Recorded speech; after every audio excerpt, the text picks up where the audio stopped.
Let's see what is in the statements folder.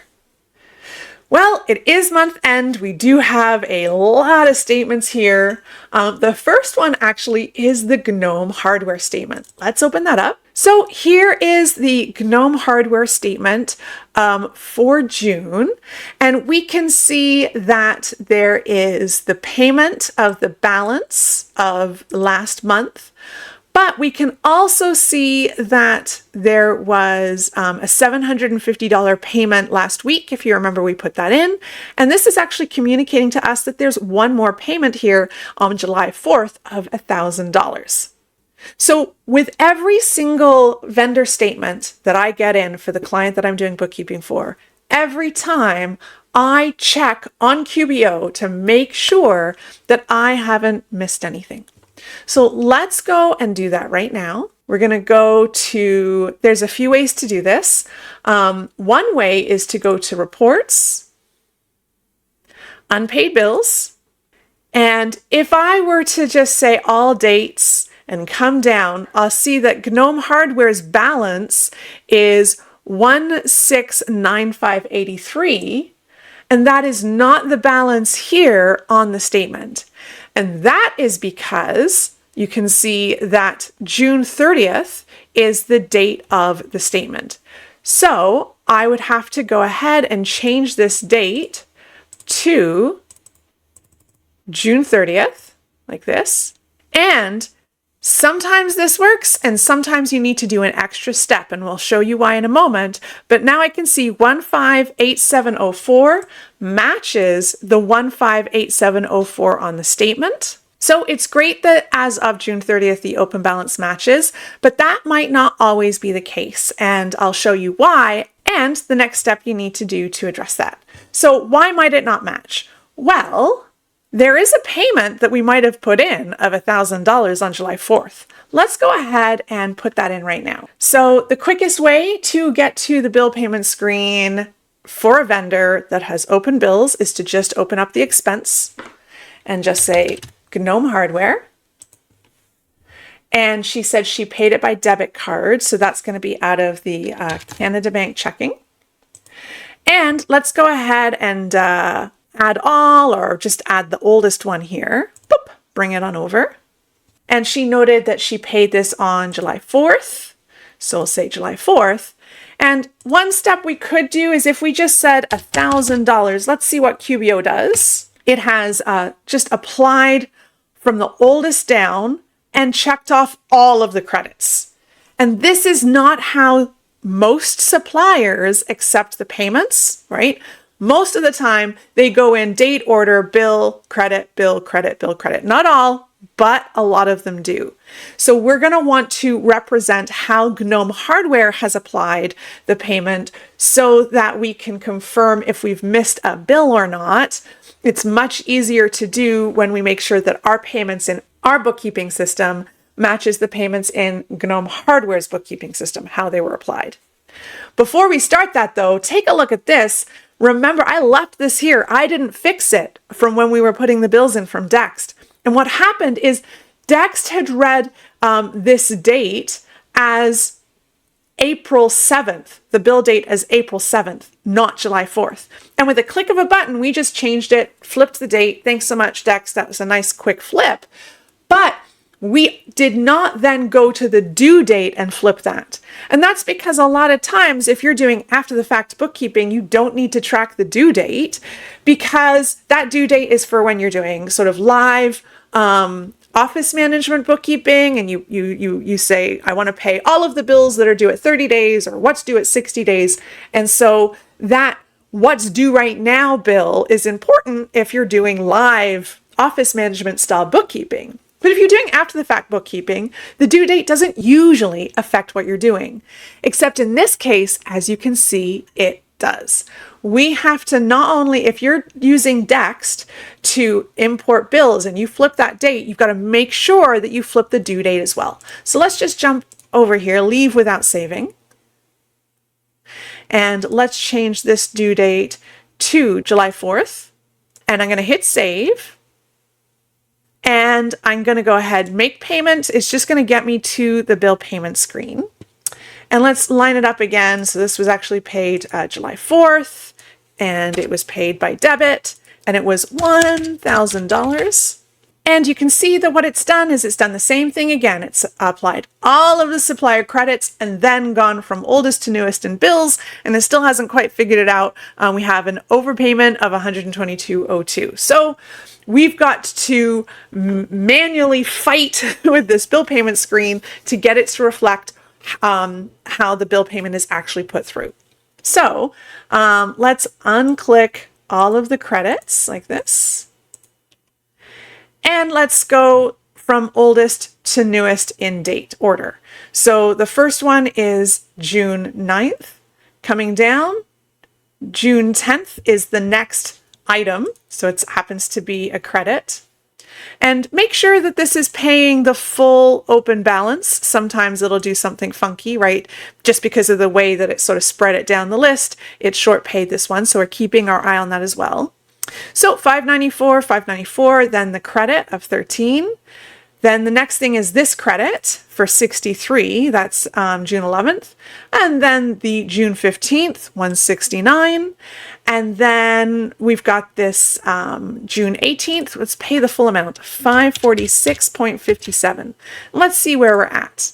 Because we've got $1,000 to apply, if we've put some money here and some money here, and so of this $1,000, I can see I've already over-applied some already, but let's see how much I've over-applied. It says, this transaction will create an additional credit in the amount of negative $233.65. So an additional credit of negative $233, that you wouldn't be able to save that. That doesn't quite make sense. Because it says negative, what's happening is it's saying you've applied more numbers than the 1,000 you have available. So let's delete this one, that 501, and just take a quick look. Now what's the overpayment? $312. So basically, if I have $1,000 and I put some here, and I take these two credits, I've got an additional $312.92 to put somewhere, and I'm going to put that right here. 312.92. 312.92. Like this. So now amount to credit is 0. And you can see that what we've done is we've applied the $1,000 in order from the oldest bill, then to the net credit, then to the credit, because that was June 11th, then to the bill, June 15th, June 18th, and I just bounce back and forth in order until I've used up the full $1,000, and then you'll end up either on a bill or a credit, partially applying when you're doing it in that order. So there is us putting in the $1,000 debit card payment to Gnome Hardware. I'm going to say save and close. And let's see what this new refreshed unpaid bills report looks like. As of June 30th, it says we owe $587.04, but as per the statement, we owe $1,587.04. Which is kind of obvious, it's $1,000, but it's not always that obvious. The question is, why is this report, even though we said as of June 30th, only showing $587? What this report is doing right now is it's saying, show me all of the bills dated up until June 30th that as of today, all of the entries I've put in are taken into account. So as of today, I put in a payment on July 4th that paid a bunch of bills. Those bills are no longer unpaid. Those bills will no longer show on these unpaid bills up until June 30th. We want QuickBooks to show us, no. Only show me what my unpaid bills look like, not including any of the payments that I have made since June 30th. How do we do that? What we do is we go to the general options, and here under aging, instead of saying current, so current is like currently all of those payments that I have in take into consideration what bills are unpaid dated June 30th or older. If we say no, as of the report date, take into consideration only payments or transactions that are dated June 30th. And now you can see the report has changed. Let's close this. Now that balance is back to $1,587.04. Now, if you're in the classic view, this is what it looks like in the classic view.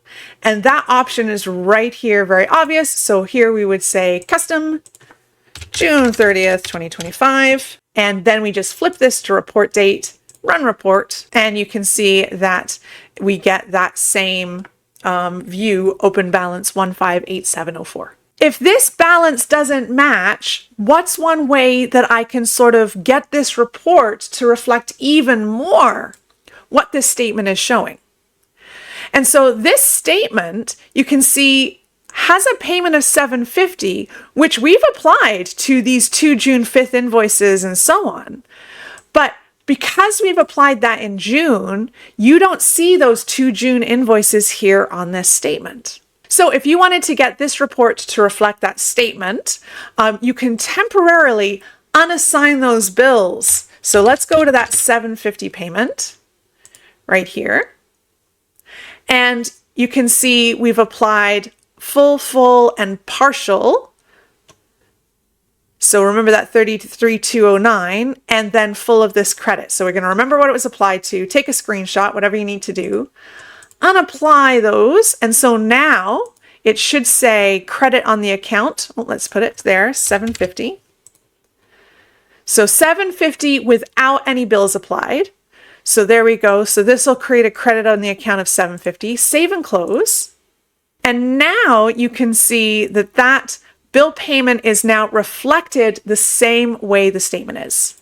And now you'll have an easier time comparing apples to apples, the bills on the statement to the bills in QBO. So I'm going to go back to this $750. I'm just going to reapply it the way that it was. Doop, doop, doop, and then doop. And mount to credit, so that's applied properly. Save and close.